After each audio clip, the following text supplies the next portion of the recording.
মাত্র 2 মিনিটে আজকে আমরা খুব সুন্দর একটি ড্রয়িং শেখাবো। দেখুন, একটি আর্ট পেপারের অর্ধেকটা সোজা একটি দাগ নিয়ে আসলাম, তারপর ভাঁজ করে এইভাবে নিচের দিকে সোজা একটি দাগ দিলাম। এরপর এই দাগগুলোকে ডাবল করে আমরা আরেকটি করে দাগ দিব। ড্রয়িংটি শিখতে চাইলে অবশ্যই ভিডিওটি কিন্তু মনোযোগ সহকারে শেষ পর্যন্ত দেখতে হবে। এখন দেখুন, এর উপরে এইভাবে আমরা সোজা করে একটি দাগ দিলাম। এই দাগের একটি সাইডে আমরা এইভাবে ত্রিভুজের মতো করে একটি দাগ দিলাম। এরপর একটি সাইডে আমরা এইভাবে ডাবল করে দিব। এইখানে আমরা ড্রয়িং করব একটি ঘর। প্রথমে ঘরের চালা অঙ্কন করে নিলাম, তারপর এই সাইডে আমরা আরেকটি ঘরের চালা অঙ্কন করে নিলাম। সোজা দাগ থেকে আমরা ঘর অঙ্কন করলাম, এতে করে আমাদের ঘর অঙ্কনটি অনেক সহজ হবে। এই তো আমরা ঘরের নিচের অংশ অঙ্কন করছি, দেখতে পাচ্ছেন। নিচের দাগটাকে এইভাবে একটু ডাবল করে দেই। কতটা সহজ ভাবে আমরা একটি সিনারি ড্রয়িং করে দেখাচ্ছি। এখন দেখুন, ঘরের আমরা এখানে একটি জানালা অঙ্কন করলাম।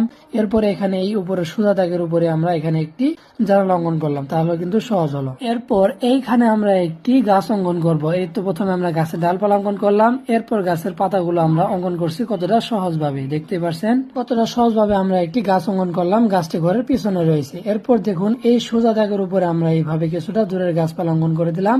দেওয়ার পর এখন আমরা ড্রয়িং করব আকাশ। এইভাবে একটু ছোট একটু বড় করে দাগ দিলে কিন্তু খুব সুন্দর তৈরি হচ্ছে একটি আকাশ। এখন দেখুন, এই নিচে ফাঁকা জায়গায় আমরা এইভাবে উপর নিচ করে একটি দাগ দিব।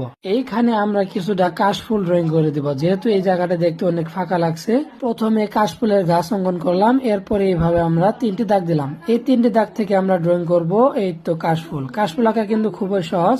এইভাবে একটু ভাঁজ ভাঁজ করে দাগ দিলে কিন্তু হয়ে যাচ্ছে সুন্দর একটি কাশফুল। এই জায়গাটাও কিন্তু অনেকটা ফাঁকা লাগছে, তাই এই জন্য আমরা এখানেও কিছুটা কাশফুলের ঘাস অঙ্কন করে দিলাম। এখানে আরেকটি কাশফুল অঙ্কন করে দিলাম। দেখতে পারলেন কতটা সহজ ভাবে আমরা একটি গ্রামের দৃশ্য অঙ্কন করে দেখালাম।